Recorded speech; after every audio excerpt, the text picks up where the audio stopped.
অসম আমাৰ ৰূপহী গুণৰ নাইকে।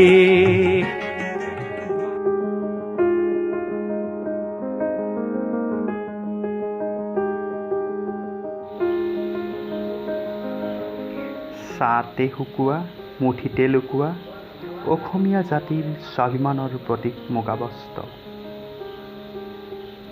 এই মুগা উৎপাদন কৰি স্বাৱলম্বিতাৰ বাট মুকলি কৰিছে কল্যাণী গগৈয়ে।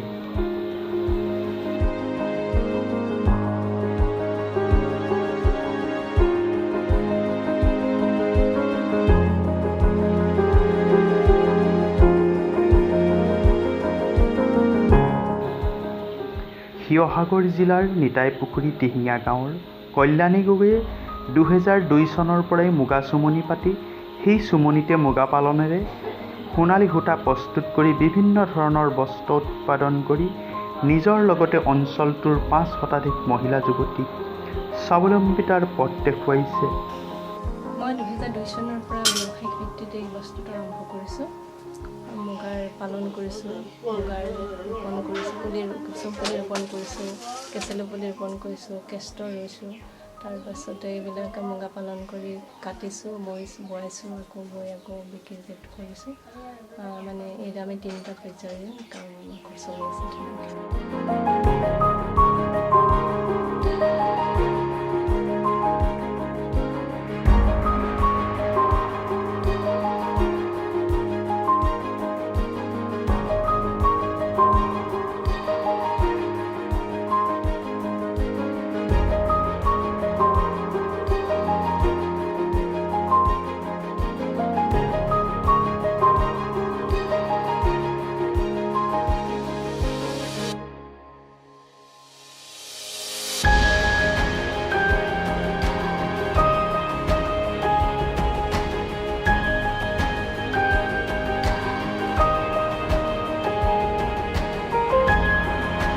এসময়ত অঞ্চলটোৰ ঘৰে ঘৰে পৰম্পৰাগতভাৱে কৰি অহা মুগা, এৰী আৰু পাটপলু পালনৰ পৰম্পৰা বিভিন্ন সমস্যাৰ বাবে কমি আহিছে। এই পৰম্পৰাগতভাৱে মুগা পালন কৰা লোকসকলকো বিভিন্ন দিহা পৰামৰ্শৰ জৰিয়তে একগোট কৰি অৰ্থনৈতিকভাৱে স্বাৱলম্বী হোৱাৰ পথ দেখুৱাইছে।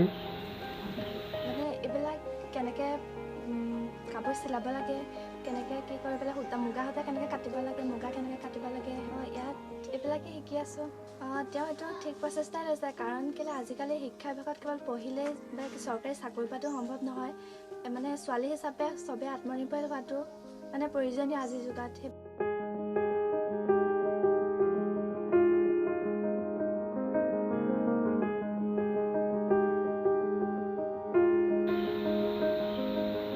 পতিলা এৰী মুগা পাট সূতা নামৰ এটি উৎপাদন কেন্দ্ৰৰ পৰাই প্ৰথম অৱস্থাত পৰম্পৰাগতভাৱে নিজ হাতে সূতা কাটি সেই হাতেৰেই মাটিশালত বিভিন্ন বস্ত্ৰ তৈয়াৰ কৰি ব্যৱসায়ৰ পাতনি মেলিছিল কল্যাণী গগৈয়ে।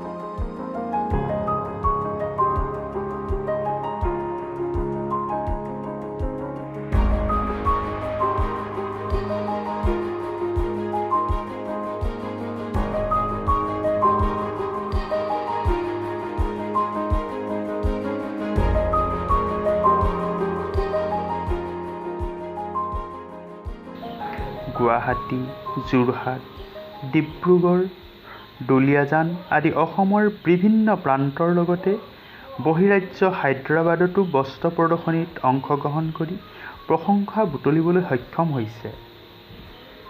আৰু বিশেষকৈ বছৰত যিমান এক্সপৰ্ট হয় DSC ফালৰ পৰা মই যাওঁ, হেণ্ডলুমৰ ফালৰ পৰা যাওঁ।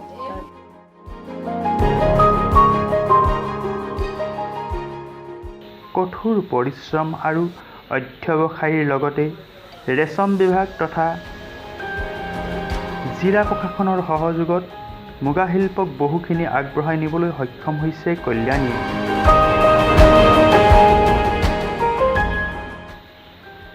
বৰ্তমান বহুকেইটা অত্যাধুনিক সূতা কটা মেচিনৰ লগতে কেইবাখনো অত্যাধুনিক তাঁতশাল ব্যৱহাৰ কৰি মুগা, পাট আৰু এৰী বস্ত্ৰৰ চাহিদা পূৰণ কৰিবলৈ সক্ষম হৈছে।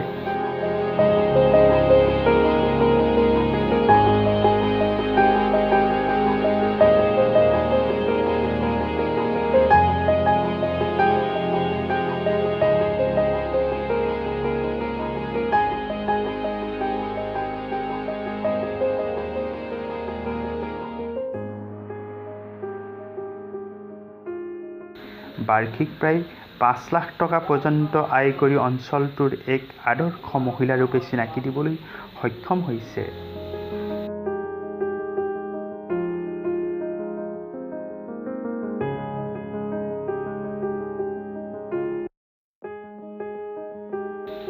কল্যাণী গগৈয়ে আৰম্ভ কৰা মুগা শিল্প বিপ্লৱত অঞ্চলটোৰ ৫ শতাধিক শিক্ষিত মহিলা তথা যুৱতীয়ে প্ৰশিক্ষণ গ্ৰহণ কৰি এই শিল্পৰ লগত জড়িত হৈ পৰিছে।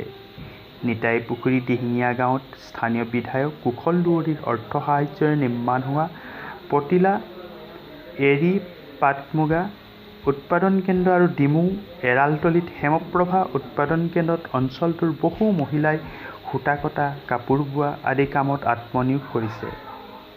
কল্যাণী গগৈৰ এই সপোন বাস্তৱায়িত হ'লে বহুতো যুৱতীবিলাকো আহিছে, তেওঁলোকে আহি এইবিলাক শিকিব পাৰিছে। মই ভাবোঁ সেইবিলাকে তেওঁলোকক আত্মনিৰ্ভৰশীল কৰি তুলিব, স্বাৱলম্বী কৰি তুলিব মানে ভৱিষ্যত জীৱনলৈ।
বাইদেৱে এই মুগাৰ সূতা নিতা দিয়ে, আমি বওঁ, বৈ পিনে বাইদেউক দিওঁ, বাইদেৱে বিক্ৰী কৰি আমাক পইচা দিয়ে।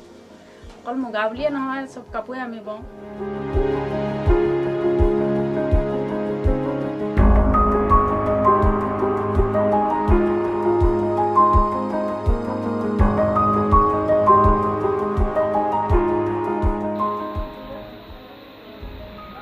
কল্যাণী গগৈৰ এই সপোন বাস্তৱায়িত হ'লে অঞ্চলটোৰ অসমীয়া জাতিৰ স্বাভিমানৰ প্ৰতীক সোণালী বস্ত্ৰ, পাট কাপোৰ আৰু এৰী বস্ত্ৰ নিৰ্মাণৰ জৰিয়তে স্বাৱলম্বী হৈ পৰিব।